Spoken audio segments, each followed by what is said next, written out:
Islamofobia merupakan ketakutan ataupun diskriminasi terhadap manusia, sesuatu perkara berkaitan Islam, sama ada orang Islam ataupun orang yang mengamalkan budaya Islam. Ia dikategorikan sebagai rasis, sama ada rasis Islam ataupun rasis anti-Muslim, yang mewujudkan perbezaan di antara kumpulan dalam, in-group ataupun kumpulan luar, out-group. Elemen lain yang sudah menyerap ke dalam Islamofobia ialah prejudis dan juga bias. Said 1985 ada mengatakan bahawa Islamofobia membawa kepada kesan stigma terhadap identiti Muslim, bahawasanya Muslim merupakan bangsa yang ganas, tidak bertamadun, yang mahu merosakkan tamadun barat dan juga mengambil alih kuasa dunia. Rooney Mitra 1997 ada juga mengatakan bahawa Islamofobia merupakan ketakutan dan pemikiran sempit yang tidak berasas terhadap Islam, orang Islam ataupun budaya Islam.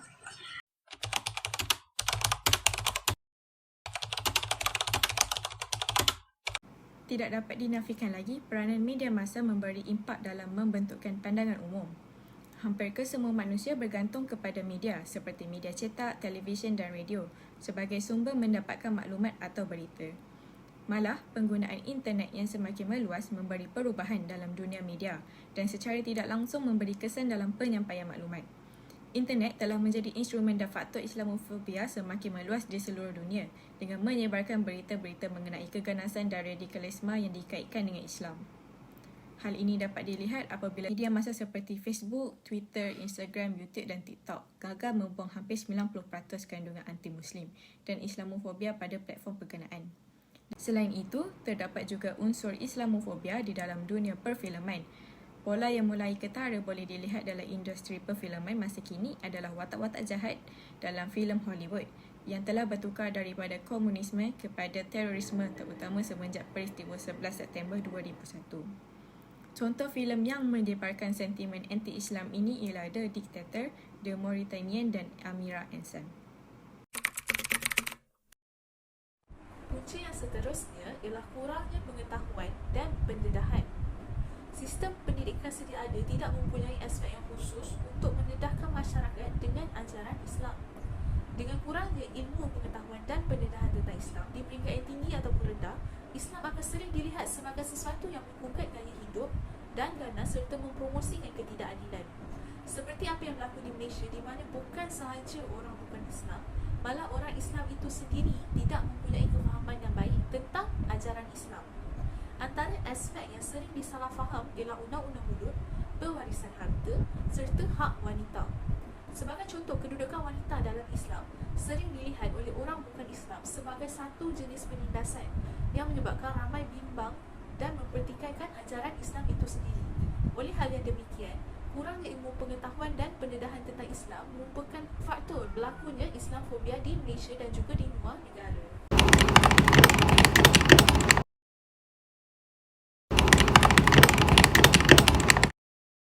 Prejudis terhadap orang Islam atau lebih dikenali sebagai Islamofobia memberikan kesan buat umat Islam dalam melangsungkan kehidupan mereka. Umat Islam cenderung untuk mengalami masalah di tempat kerja sekiranya majikan menunjukkan diskriminasi terhadap pekerja yang beragama Islam.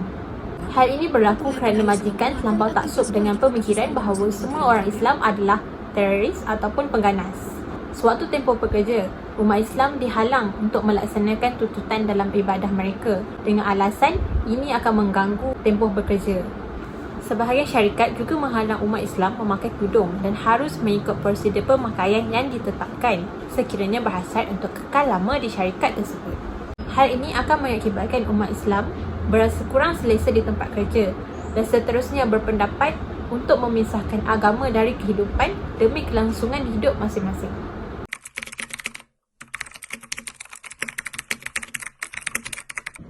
Kesalahan Islamofobia adalah Islam menjadi mangsa serangan teroris berbanding bukan Islam yang lain. Kerana orang bukan Islam menganggap Islam adalah agama yang ganas, jadi mereka terlebih dahulu menghalalkan keganasan kepada orang yang tidak bersalah. Hasilnya, orang Islam keselamatannya terancam. Contohnya dalam serangan pengganas di Christchurch, New Zealand semasa solat Jumaat pada 15 Mac 2019. Serangan itu telah membunuh 51 orang dan mencederakan sekurang-kurangnya 49 yang lain.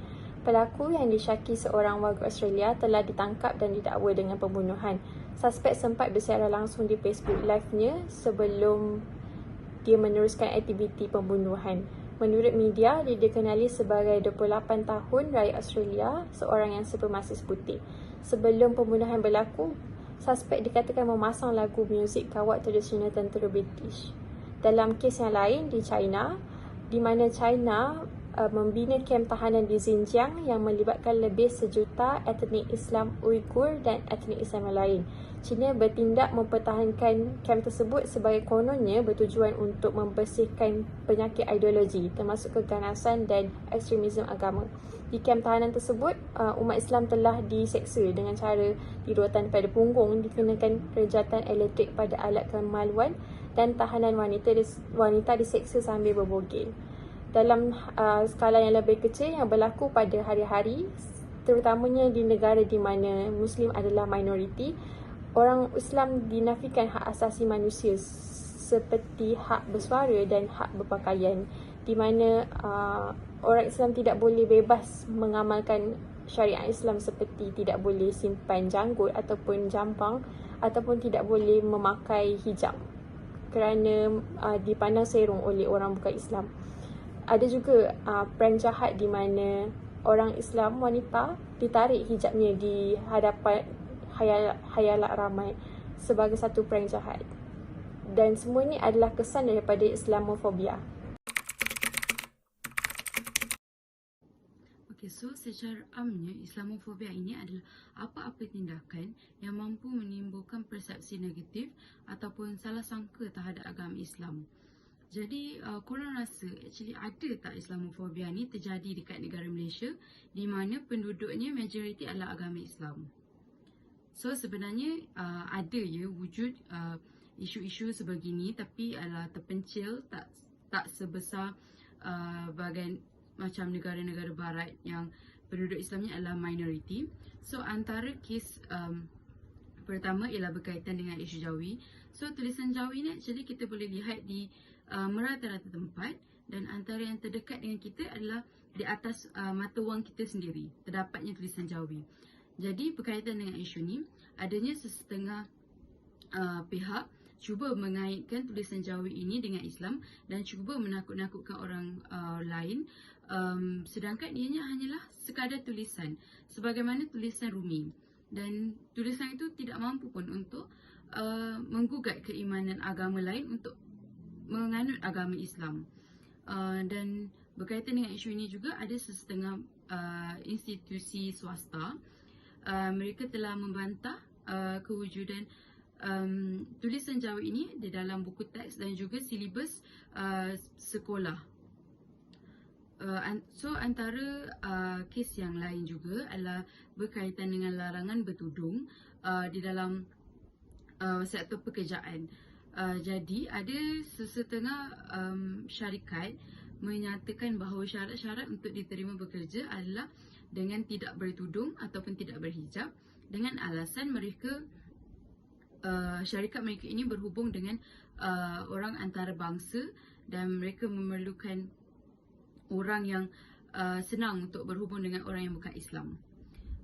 So dari situ kita boleh lihat bahawa setengah wanita Muslim itu ditindas, dan perkara ini juga terjadi di Perancis di mana orang-orang yang berhijab ataupun berjambang lebih sukar untuk diterima bekerja berbanding dengan orang-orang Islam yang tidak bertudung ataupun tidak berjambang. Jadi sebenarnya isu ni wujud, cuma mungkin kita je yang tak sedar ataupun kita je yang tak capna dengan isu-isu macam ni. Sebagai konklusi, kita semua haruslah memainkan peranan yang amat penting bagi mengelakkan Islamofobia tertanam dalam diri masyarakat, terutamanya masyarakat dunia.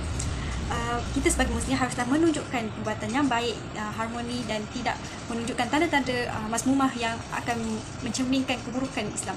Malah ia akan mencerminkan bahawa Islam itu indah dan juga tidak seperti yang mereka sangkakan. Itu sahaja daripada kumpulan